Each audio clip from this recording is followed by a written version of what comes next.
excited because I always say that Massachusetts started as the state with the best test scores, and but I always also want to say that we in Massachusetts have a responsibility to set the record straight.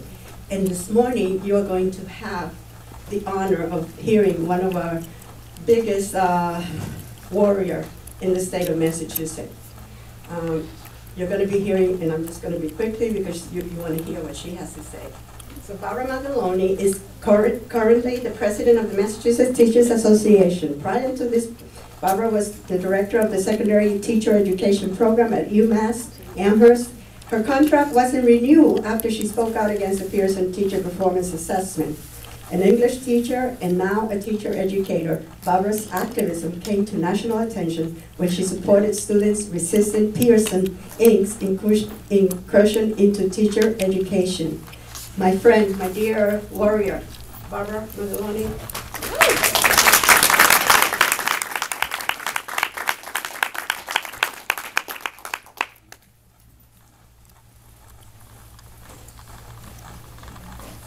Good morning.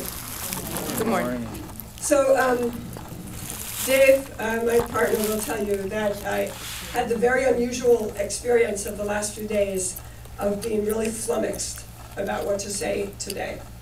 I'm a person of many words. I love to talk, and I usually embrace any opportunity to speak. But I was really challenged to think about what I could say to this group of people. Because each one of you should have an opportunity to come up and speak and tell your story. I finally figured it out, and Dave gave me some ideas this morning, so we'll give him full credit. But I guess the first thing, thinking about that, the first thing I want to say is, look at those beautiful people who were just up here, and the work that United Opt-out has done to bring us here today, and not only to bring us here today, but to really have pushed back against the corporate discourse about what education is and should be. And we are being successful because of the work that they did and because of the work that all of you have done. I mean, the tide is shifting. We are seeing a major pushback, and I want to just really take the time to note that and measure it, because this is difficult work, it's frustrating work, it can be dispiriting sometimes. But things have changed since United Opt-out held the first meeting in Washington. Things have really changed, and we got to embrace that. And we all were a part of that. We all did some piece of that, and I want to recognize that. So when thinking about that, I was like, so what can I say about that? And so I guess I'll talk a little bit about my journey as one of the stories to tell, to help us think about the work that we need to do. And the three words that I want to focus on are fear, pain, and joy. Now, yesterday, Michelle told us that she's not afraid. And I can't claim that. I think, I have been very afraid. Prior to the actions at the University of Massachusetts, I was a high school English teacher in Northampton, and I ran into trouble with my principal because of the democratic processes that I was using in the classroom. I was afraid when that happened. I wasn't sure how to speak out. I had lots of support. The community rallied around me, but I didn't know how to be the person who was in that position. I'm actually a pretty private person, and I wasn't sure what to do with that. Dealing with University of Massachusetts, I was afraid that I was going to make the wrong activist move in that. And Ira, I don't know if you remember, but I emailed Ira at one point and said, what do I do? How do I handle this? It's an opportunity, but it's terrifying, and I could make the wrong move. And I say that because I think it's really important as we do this work that we acknowledge sort of the very human pieces of this, that we are afraid. Maybe some of us aren't afraid, but when we're, one of the things I had to sort of learn in my work was to listen to the fears of my colleagues after I had overcome my fear. And I'd be angry. I'd be like, come on, come with me, damn it. But I had to learn to step back and respect their fear if I was going to bring them to a new place. So that's the first thing I wanted to address. The other is pain. Yesterday, and I don't think they were able to be here today. I'm looking around the room. There are some teachers here from Florida, and one of them in our working group talked about how painful it is to go to work every day and have to do things that she knows are wrong. And what to do about that. And I have heard that as I traveled Massachusetts, starting with my campaign last year, where I visited 70 locals and or had house parties, and then into this fall where we've held 29 forums across the state, talking to teachers, educators, about what's happening to them. What I've heard is enormous amounts of pain.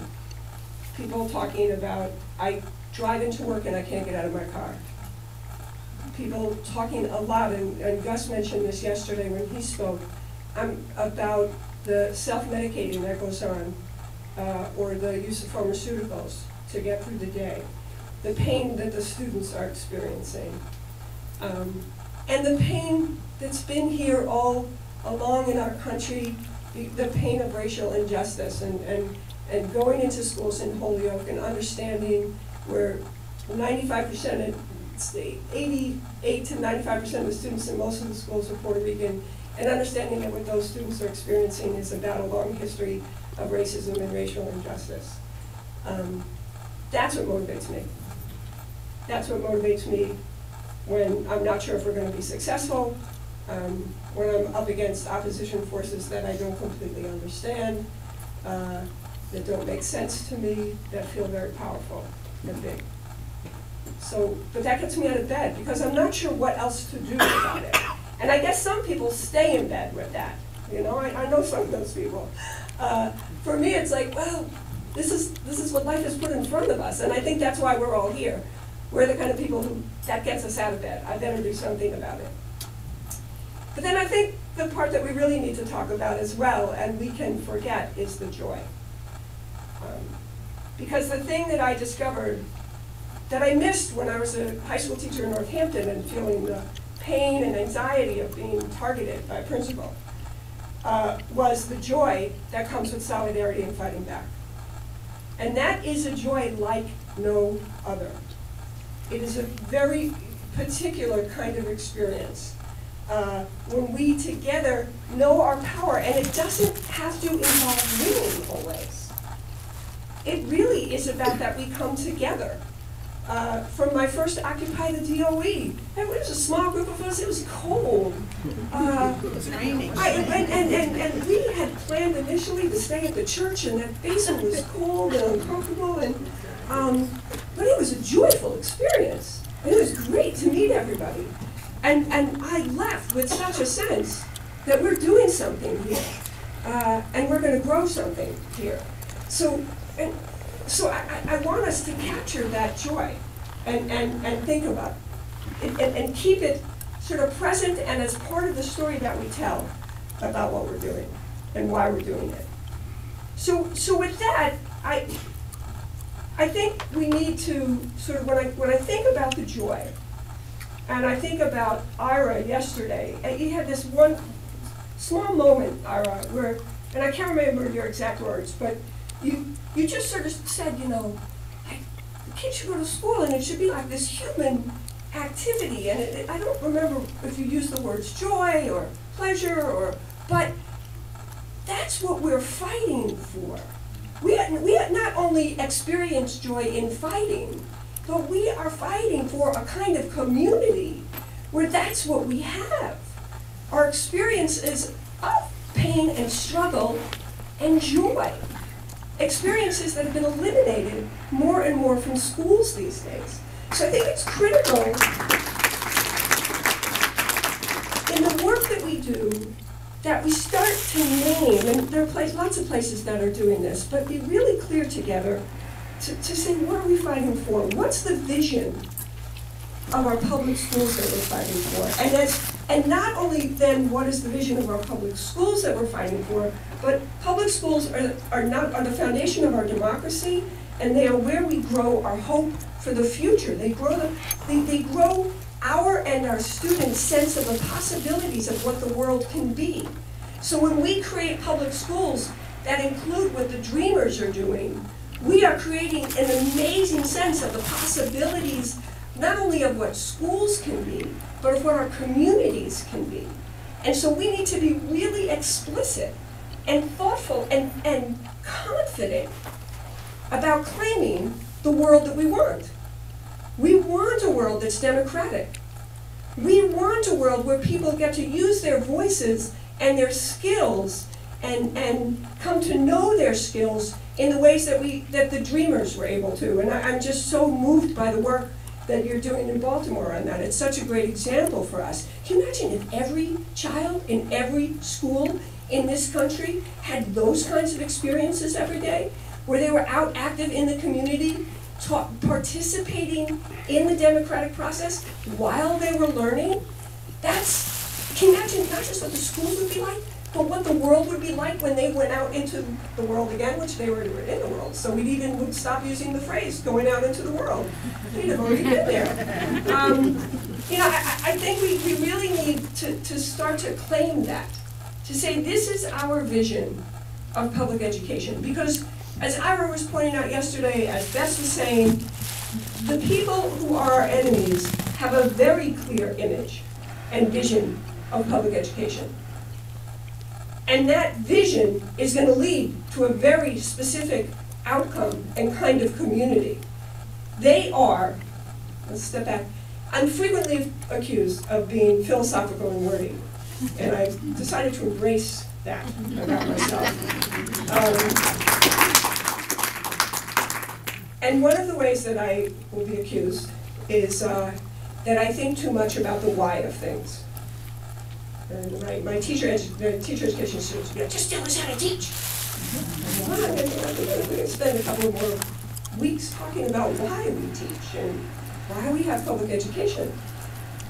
We need to think about that, because the people who are our enemies have thought about that really, really clearly.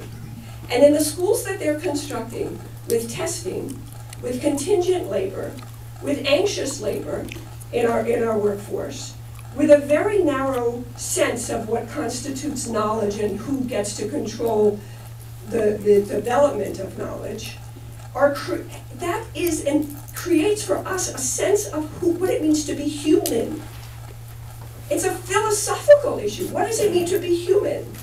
Does it mean to be a laborer for a corporation who is anxious every moment about whether or not you're going to survive the day and feed your family? Who has no time to develop yourself as a creative person, as a participant in a democracy, as a person with agency, because you're so subject to fear?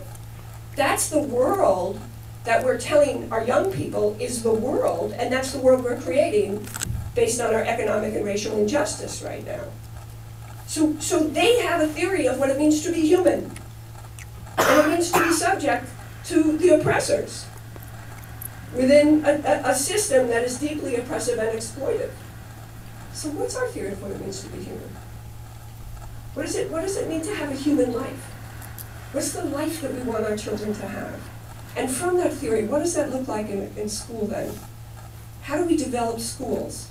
That for me, my theory of what it means to be human is that it means to be in relationship. My epistemological understandings are that we create knowledge together. My sense of the kind of world that I want to create is that it's democratic and it is racially and economically just, where people have time to come to know each other and know themselves in the world and be creative and have joy and just screw around, just figuratively and literally. That's what I want for people. So what do our schools look like, if that's what we want? I think that's a question we have to ask ourselves. And the last thing I'll say about that is I think we start creating that community in the organizing that we do. So how we organize is part of the community that we create. How we talk to each other, who talks, how we listen to each other, the kinds of events that we share together. It's great to have the night last night together, right? Because part of making a revolution is celebrating together, is enjoying each other. That's part of what we need to do. So how we organize, we need to be conscious of, is the world that we're going to create from the organizing that we do. So we need to be really conscious of that and thoughtful about that. So thank you very much. Thank you for allowing me to be a part of this.